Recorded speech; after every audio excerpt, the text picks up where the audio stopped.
Hello मेरे प्रिय छात्र एवं छात्राओं, आप कैसे हैं। आज आपको हम औसत का पाठ 15वां औसत का मैंने 14 पाठ डाल चुका हूं। आज मैं औसत का 15वां भाग डालने जा रहा हूं, जो कि आप वीडियो देखिए। यदि अभी तक आपने मेरे चैनल अचीवमेंट टीचिंग सेंटर को सब्सक्राइब नहीं किए हैं तो आप जल्द से जल्द चैनल को सब्सक्राइब करें, लाइक करें, कमेंट करें, दोस्तों के बीच साझा करें, दोस्तों के बीच शेयर करें और बेल आइकन दबाना बिल्कुल ना भूलें। तो चलिए, यदि बेल आइकन आप दबाएंगे तो सबसे पहले वीडियो का नोटिफिकेशन आपके पास जाएगा। ठीक है, देखने के लिए आप बने रहिए। औसत में मिश्रण, ये पहला बात आ रहा है हमारे प्रिय छात्र एवं छात्राओं कि औसत में मिश्रण, जबकि मिश्रण अलग चैप्टर है, औसत अलग चैप्टर है। क्या है? मिश्रण अलग चैप्टर है, औसत अलग चैप्टर। लेकिन यहाँ का रहा औसत में मिश्रण, यानी दोनों एक में मिला हुआ है। ऐसा भी क्वेश्चन रहेगा जिसमें कि आप लोग कंफ्यूज करते हैं कि औसत में इसको औसत में बनावे या मिश्रण में बनावे। ठीक है, तो ये दोनों जगह बनेगा। तो देखिए आप औसत में मिश्रण का, औसत में मिश्रण को अंग्रेजी में हम लोग कहते हैं एलिगेशन, या तो उसको मिक्सचर भी हम लोग क्या कहते हैं, हम लोग उसको मिक्सचर भी कहते हैं। मिक्सचर मतलब खाने वाला मिक्सचर नहीं, इसको दालमोट बोलते हैं, वो नहीं। ठीक है, ये मिक्सचर। तो एलिगेशन के पहचान के नियम, जब एलिगेशन है तो उसके पहचान के भी कुछ नियम होंगे। एलिगेशन के पहचान के नियम इस प्रकार के प्रश्न में कहता है, एलिगेशन के पहचान इस प्रकार के प्रश्न में 3 और 3 औसत दिए होते हैं। कितने औसत दिए होते हैं? 1 2 नहीं बल्कि 3 औसत दिए होते हैं। कितने औसत दिए होते हैं? 3 औसत दिए रहते हैं, 3 औसत। ठीक है, इसमें 2 अलग अलग समूह का औसत दिया होता है। इसमें क्या होता है? 2 अलग अलग समूह का औसत दिया हुआ रहता है। 2 अलग अलग समूह का औसत दिया था तथा एक पूरे के समूह, तथा उसमें जो है 2 के बाद एक तीसरा जो होता है वो पूरे समूह का औसत दिया रहता है। उसमें क्या दिया हुआ रहता है? पूरे समूह का औसत दिया हुआ रहता है। ऐसा प्रश्न में हमेशा जब इस ढंग का प्रश्न हो कि उसमें 2 को औसत दिया हो, दोनों समूह के बारे में, एक तीसरा औसत जो दिया हो वो दोनों समूह के मिला के पूरे के बारे में दिया हो, तो इस प्रकार का क्वेश्चन अगर आवे तो इसको एलिगेशन पर बनाएंगे और प्रश्न में हमेशा संख्या संबंधित होगा। जब भी इस प्रकार का प्रश्न होगा तो ये संख्या से संबंधित ही प्रश्न होगा। संख्या से संबंधित प्रश्न नहीं होगा तो ये एलिगेशन औसत का क्वेश्चन नहीं है। ठीक है, ये जब भी होगा तो ये प्रश्न से संख्या से संबंधित होगा। देखिए, जैसे कि इसमें आपको मैं एग्जाम्पल लेके बताता हूँ।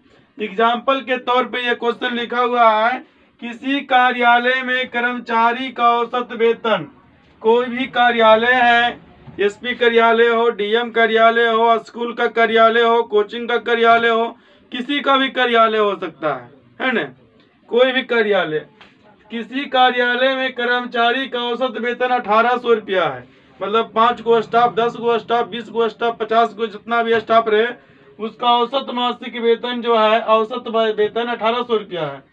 5 कर्मचारी के नियुक्ति के बाद, जब 5 कर्मचारी के नियुक्ति होता है उसमें क्या होता है? 5 कर्मचारी और आ जाते हैं। 5 कर्मचारी के नियुक्ति के बाद कुल के वेतन में 4000 रुपये बढ़ता है। पूरा के वेतन में कितना? 4000 बढ़ता है। तो इसमें थोड़ा सा दिमाग लगाना। 4000 जो बढ़ रहा है वो 5 व्यक्ति आने के बाद नहीं बढ़ रहा है। जो 5 नया स्टाफ आए हैं तब नहीं बढ़ रहा है उसमें, ऐसा तो नहीं बढ़ता। मेन बढ़ने का वजह क्या है? वो 5 जो आया वो 4000 लेकर के आया। जब 5 4000 लेकर के आया है तो उसके लिए औसत क्या हो जाएगा? 5 का 4000 बटे 5 मतलब 800 रुपया। वो 5 ने आया है तो कितना लेकर के आया है? 800 रुपया औसत के दर से लेकर के आया है।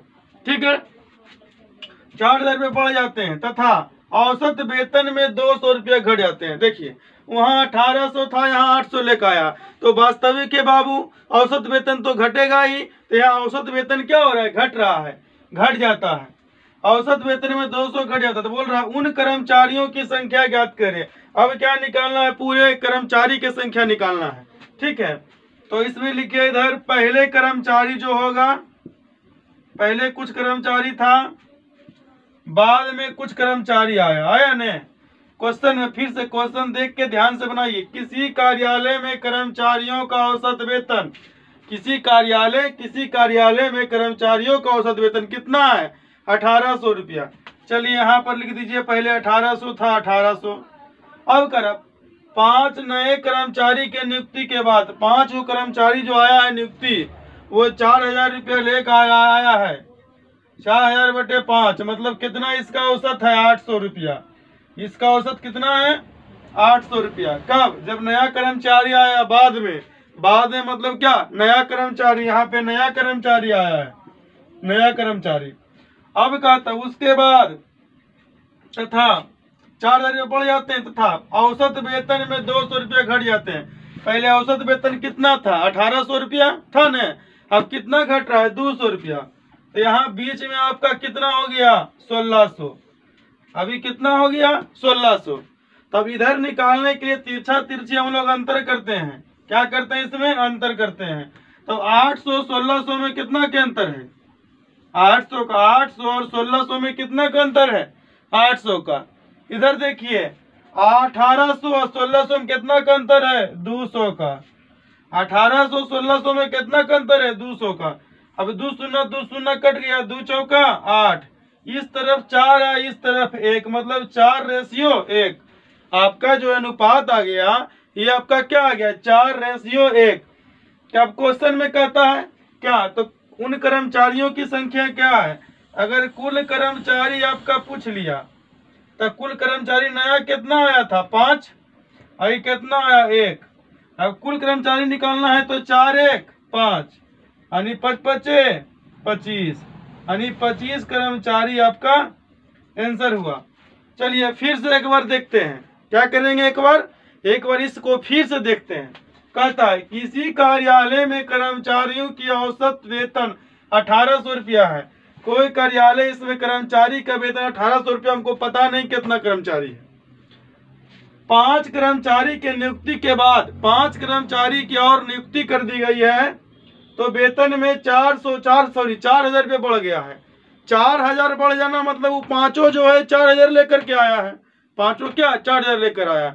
जब 5 को 4000 लेकर आया तो उसको भागा लगा दिए 5 से, तो आपका औसत निकल गया। तो वो पांचों का औसत हो गया 800।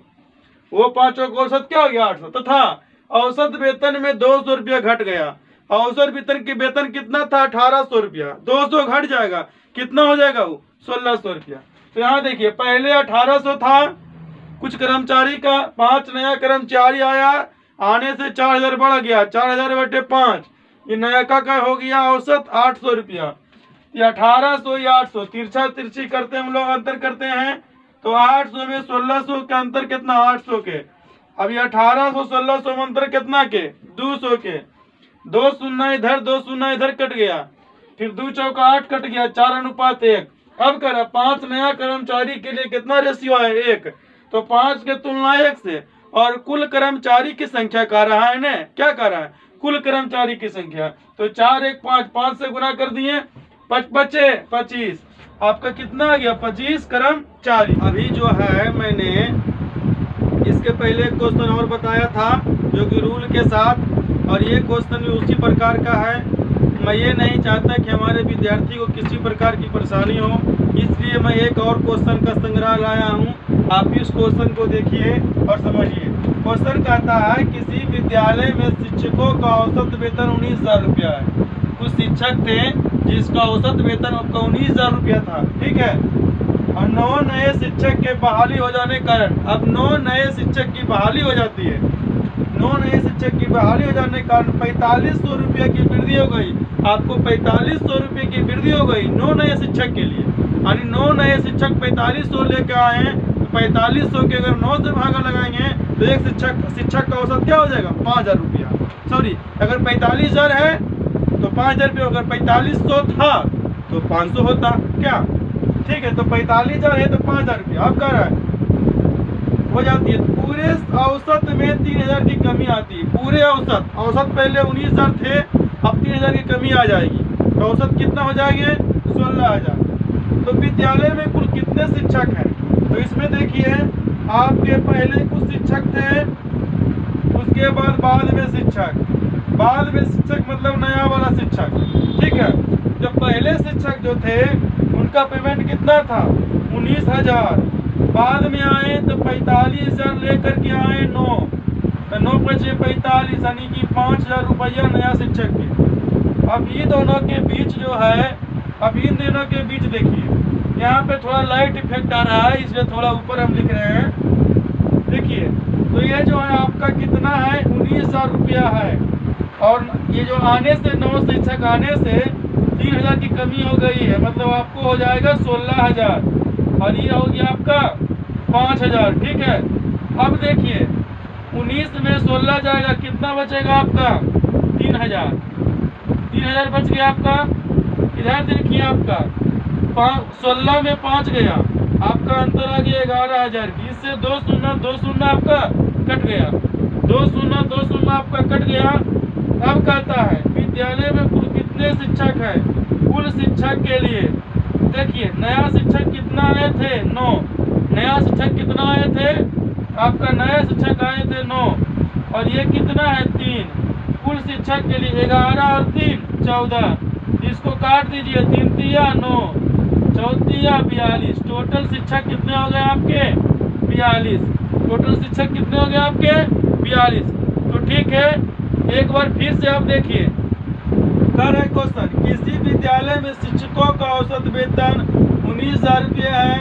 9 नए शिक्षक के बहाली हो जाने के कारण कुल के वेतन में 45,000 रुपये की वृद्धि हो जाती है, तब पूरे के औसत में 3,000 रुपये कमी आती है। तो विद्यालय में कुल कितने शिक्षक हैं, पहले 19,000 पेमेंट वाले शिक्षक थे, 9 शिक्षक आए, 45,000 में 9 को पेमेंट दिया जाएगा, तो 45,000 बटे 9 मतलब 5,000 उसका आ गया, औसत आ गया।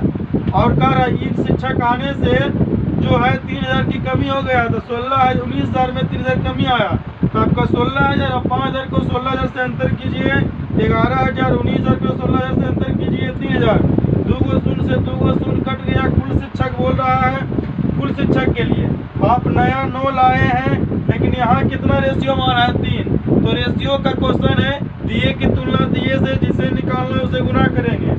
हो गया 9/3, अब पूरा हो गया 11, 3 14, तो 3 तिया 9, 4 तिया 42। आपके हो गए कितने शिक्षक, 42 शिक्षक। तो इस प्रकार से आपके औसत का जो है, औसत का जो है मिश्रण में क्वेश्चन रहेगा, मिश्रण का औसत में मिक्स, तो इस प्रकार से निकल जाएगा, आपको कहीं दिक्कत नहीं होनी चाहिए।